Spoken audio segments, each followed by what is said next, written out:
Rektor yang saya hormati, Bapak-Bapak, Ibu-Ibu. Assalamualaikum warahmatullahi wabarakatuh.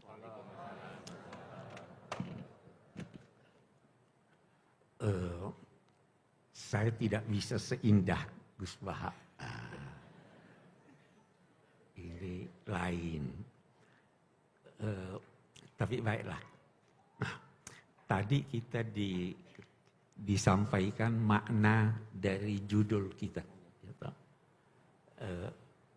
Memahami Al-Quran dengan meneladan. Tidak pakai i. Bagus. Saya juga waktu pertama lihat surat itu, saya bilang ini pasti kurang i. Baru saya tahu sekarang, oh memang disengaja i-nya dibuang. Tapi waktu saya renung-renung itu, saya ingin balik.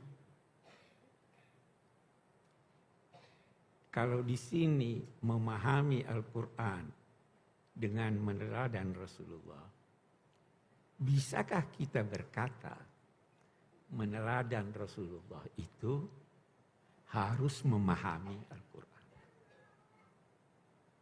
Karena kalau Anda tidak paham Al-Quran, Anda tidak bisa meneladan Rasulullah. Jadi lari di tafsir.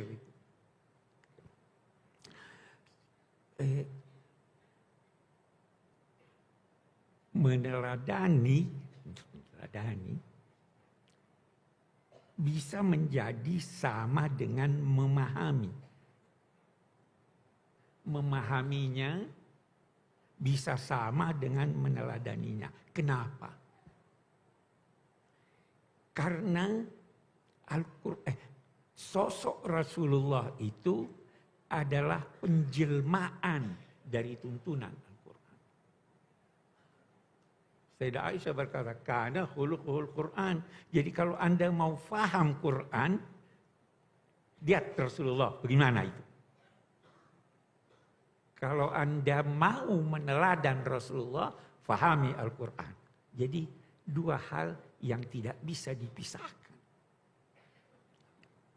Kita melangkah lebih jauh.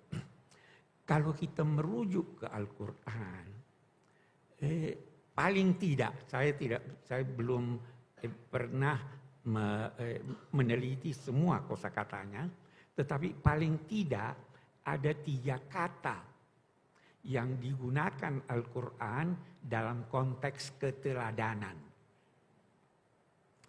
Yang pertama, uswah. Yang kedua, qudwah. Yang ketiga, ittiba. Kita tadi ayat yang dibaca, laqad kana lakum fi rasulillahi uswatun hasanah. Pada sosok Nabi Muhammad, pada kegiatannya, pada sunnahnya, pada gerak-geriknya, pada langkah-langkahnya, itu ada keteladanan yang kamu bisa ambil dari sana. Itu uswah. Yang kedua, itu di Al-Quran, kata qudwah, kita temukan ketika Allah membicarakan nabi-nabi sebelum ini, terus ada perintah kepada Nabi Muhammad. Ulaikal ladzina hadallahu fabihudahum iqtadi. Iqtadi. Jadi bukan ta'assa. Kita, apa bedanya uswah dan qudwah? Kalau kita kembali kepada Al-Quran, uswah digunakannya untuk menggambarkan upaya meneladani sosok orangnya.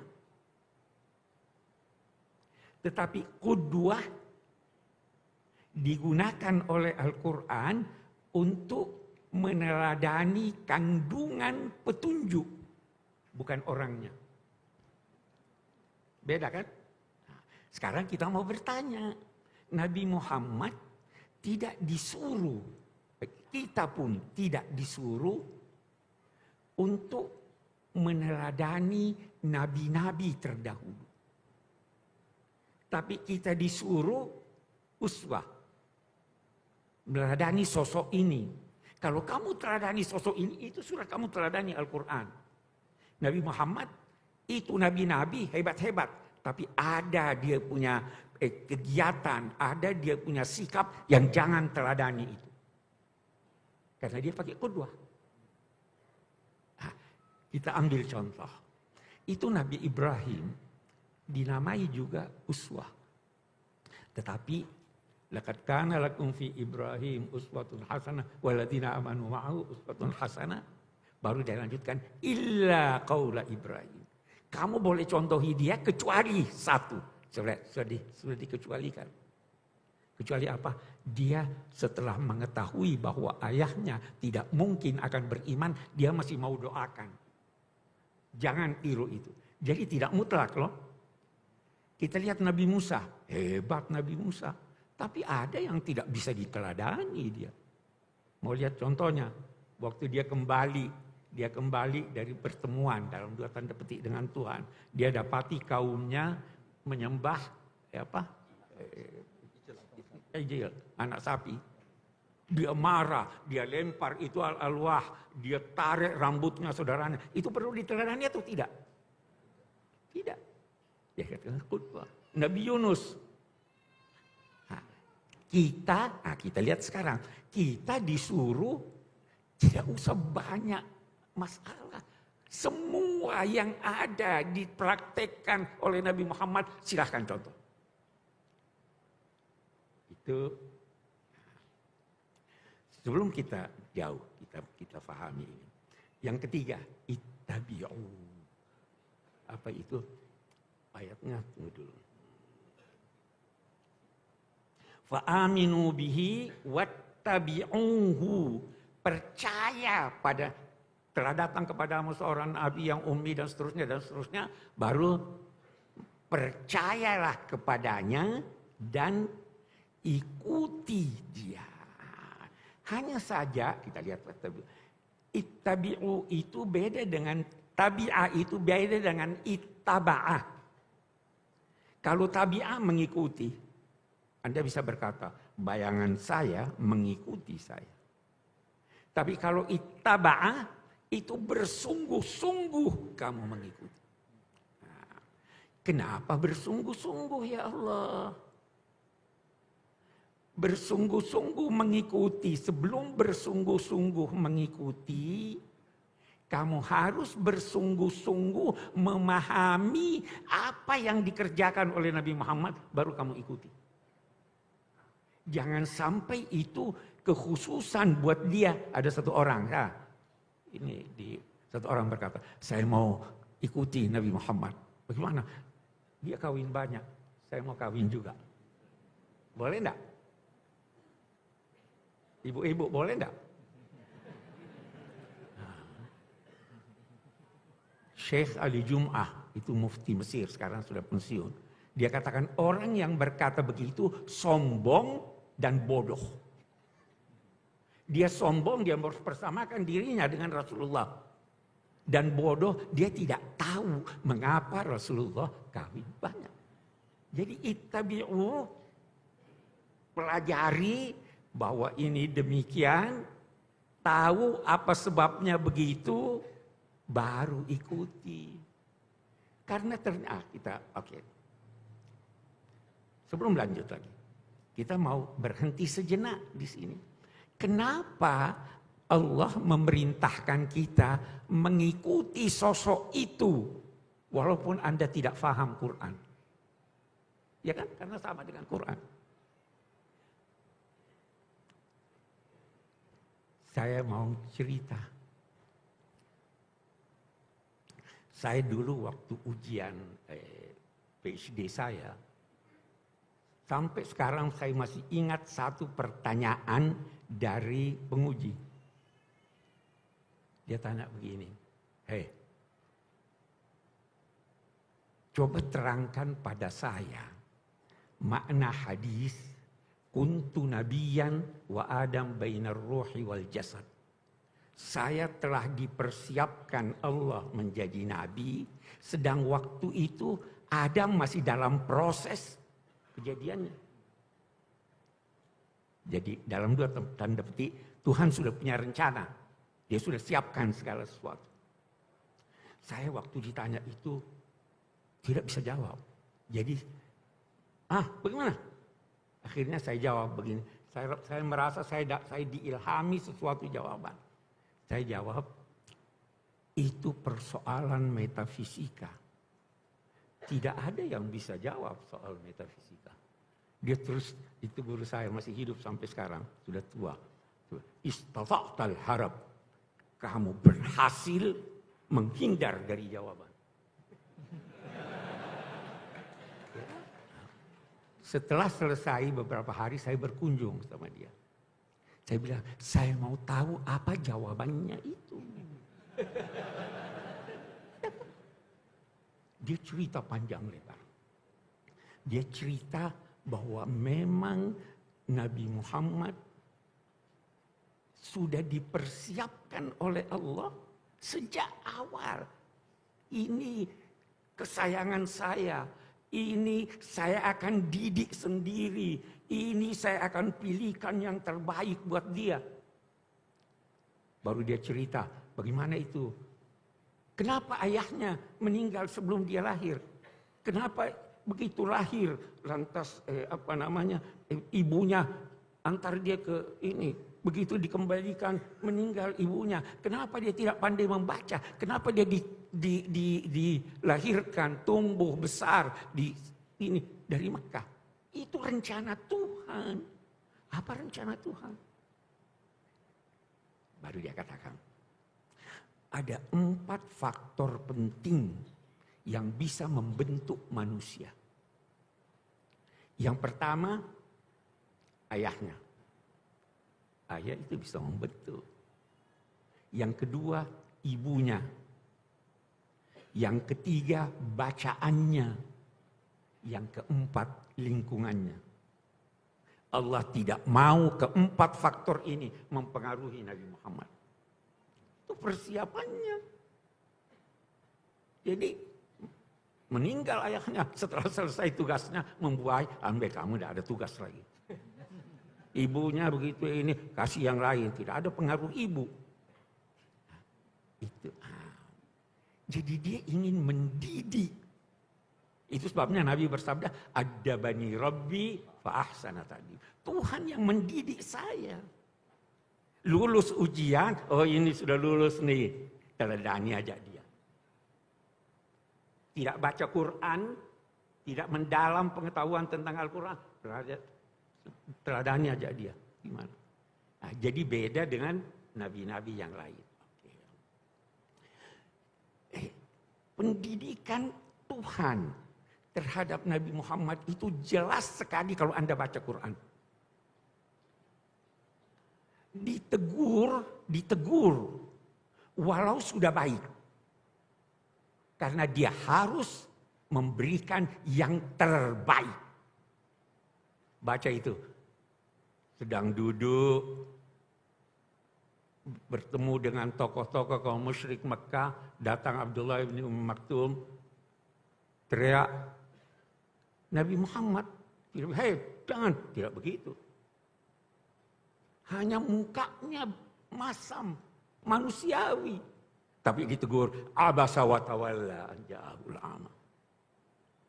Datang orang-orang munafik, minta izin, wahai Nabi, saya tidak bisa ikut perang. Nabi berkata, tidak usah, ditegur. 5 adzinta lahum hatta yatabayyana. Kenapa kamu izinkan dia pergi sebelum kamu buktikan bahwa kamu bohong?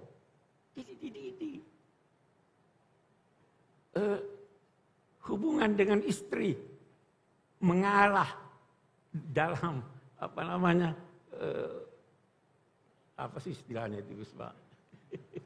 Jadi Nabi ini pergi ke rumah salah seorang istrinya, agak lama di sana, dikasih madu. Pulangnya pergi ke rumah Aisyah atau ke Hafsah, terus kau punya mulut agak kurang enak nih, kamu makan apa? Ya, saya tidak makan apa-apa, saya cuma makan madu. Oh itu madu jelek itu. Terus bilang, oke deh, Saya tidak akan makan lagi di sana. Tapi jangan bilang-bilang sama orang. Ditegur oleh Tuhan. Itu pengajaran. Jadi dibentuk. Teladani. Oke. Itu sebabnya. Laqad kana lakum fi Rasulillahi uswatun hasanah. Oke. Masih ada waktu? Aman. Kita sekarang yang diteladani itu Rasulnya atau orangnya. Kalau kita baca ayat ini, laqad kana lakum fi Rasulillahi uswatun hasanah dalam sosoknya sebagai Rasul, ya kan? Tetapi ada ulama berkata begitu ini. Kan di Al-Quran juga ada dikatakan atau Allah memerintahkan qul innama ana basyarun mithlukum. Saya ini manusia seperti kamu. Dijawab oleh yang lain. Jadi dia bilang semuanya. Apapun. Wah. Beda pendapat ulama. Sahabat juga nanti kita lihat ada yang ini. Ada lagi yang berkata, bukankah Al-Quran menyatakan wa ma Muhammadun illa Rasul?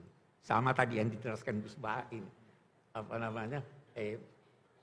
Apa tadi yang dijelaskan ini? Menyangkut oke deh, sebentar saya ingat. Saya bisa berkata mencela orang, siapa sih? Itu kan dia cuma pegawai rendah.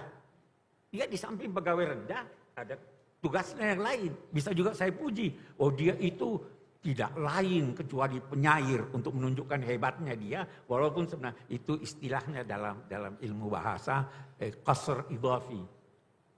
Yang penting. Beda pendapat ulama yang kita teladani itu dalam konteks kerasulannya. Ataukah dia sebagai manusia. Ada sahabat Nabi, pokoknya apa yang dilakukan Nabi Muhammad. Kalau dia bisa lakukan, dia Nabi Muhammad pakai baju apa? Oh baju warna kuning, pakai warna kuning. Pakai sendal apa? Dia ikuti itu Abdullah bin Umar begitu. Oh dia ke masjid, lewat jalan itu. Dia sebenarnya rumahnya bisa langsung ke masjid sana. Tapi karena Nabi Muhammad lewat sana, ini. Ada yang katakan, kita harus lihat ini Nabi Muhammad.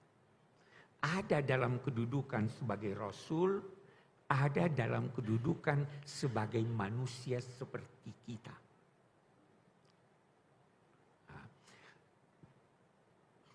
Sehingga kalau merujuk kepada sahabat-sahabat Nabi, sebagian besar mereka itu membagi sosok Sayyidina Muhammad ini dalam beberapa bagian. Sekali dia sebagai Rasul. Sebagai Rasul apa? Oh dia sholat subuh 2 rakaat. Ikuti dia. Kalau dia ke masjid di waktu subuh. Sambil nunggu jemaah baring-baring di masjid. Itu bagaimana? Diteladani juga atau tidak? Atau itu dalam kedudukannya sebagai manusia? Beda pendapat lah ulama. Ada ya sampai sekarang itu ada kan ya. Nunggu ini. Ada yang enggak itu kan Nabi capek nunggu. Senang makan paha kambing. Harus senang juga. Maka mereka bagi. Ada Rasul, ada mufti, ada hakim, ada sebagai personal. Sebagai personal, ada yang khusus buat dia, ada yang kita bisa sama. Saya beri contoh. Hind, suaminya, untuk ibu-ibu nih, bapak-bapak jangan marah. Dengar dulu. Ibu-ibu, kalau suami punya duit, kikir, boleh enggak dicuri duitnya? Bapak-bapak diam. Bapak-bapak diam lah. Nanti fatwanya dari Gus Baha. Ini perempuan datang, saya punya suami kikir. Dia tidak beri saya yang mencukupi kebutuhan saya. Nabi jawab, khudhi ma yakfiki wa waladaki bil ma'ruf. Ambil aja tanpa pengetahuan dia untuk keperluanmu. Tertawa semua. Tertawa semua. Tapi tunggu dulu, Bu. Tunggu dulu. Ini dalam kedudukan beliau sebagai mufti atau dalam kedudukan beliau sebagai hakim yang memutus perkara. Kalau sebagai mufti, ibu boleh ambil. Tapi kalau sebagai hakim yang memutus perkara, ini hanya khusus untuk kasus ini. Karena itu, kalau fatwa Nabi pasti benar. Tapi kalau ketetapan hukumnya benar secara formal, tapi belum tentu benar secara substansial. Ini sudah dibagi-bagi oleh ulama. Dari dulu, kata ulama-ulama kita, itu sahabat-sahabat Nabi sudah bedakan Nabi. Sering mereka bertanya, ini perintah Tuhan atau pendapatmu? Kalau perintah Tuhan, kami ana wa ta'ana. Tapi kalau pendapatmu, tunggu dulu. Ada seorang perempuan namanya Burairah. Dia sudah punya hak untuk berpisah dengan suaminya. Mughith. Dia merdeka, suaminya masih budak. Jadi dia mau tinggalkan. Suaminya Mughith ini datang pada Nabi. Wahai Nabi, tolong bujuk istri saya biar kita bisa hidup lagi bersama.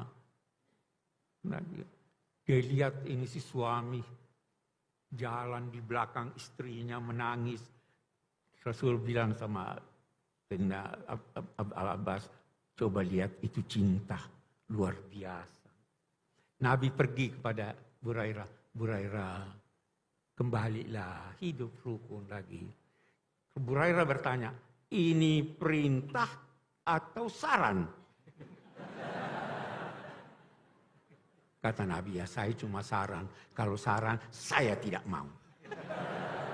Itu karena mama. Ya, jadi ini yang saya katakan, kita harus pandai-pandai. Jangan semua yang dilakukan Nabi, kita ini. Ada yang dilakukan berdasar adat istiadat masyarakatnya. Saya pernah ditanya,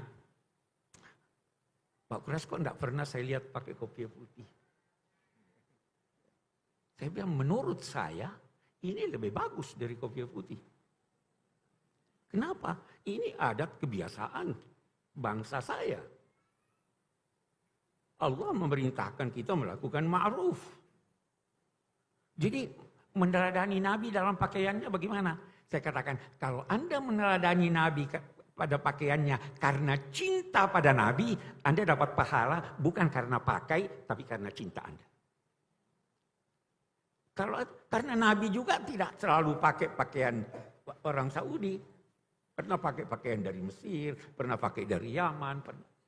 Jadi sekali lagi meneladani dengan sungguh-sungguh setelah kita memahami. Dalam konteks kehidupan bermasyarakat seperti itu. Seringkali perbedaan-perbedaan pendapat itu Nabi boleh, silahkan. Tidak usah bersikeras. Karena itu ada ulama berkata, sekarang kita ambil contoh yang paling populer. Salat, baca Fatihah. Pakai bismillah atau tidak? Ada yang berkata? Ya kan? Ada yang pakai bismillah. Ada yang tidak pakai bismillah. Ada yang bismillahnya ini. Okay. Ada yang kompromi imamnya. Ada yang ngelihat yang nugasin. Itu. Ini bagaimana ini? Yang mana yang diteladani? Ya kan? ada ulama yang mentarjih. Oh ini lebih kuat. Itu lebih. Oke silahkan. Tapi ada ulama yang saya menganut seperti itu. Apa itu? Nabi mempraktekkan aneka praktek sehingga semua benar.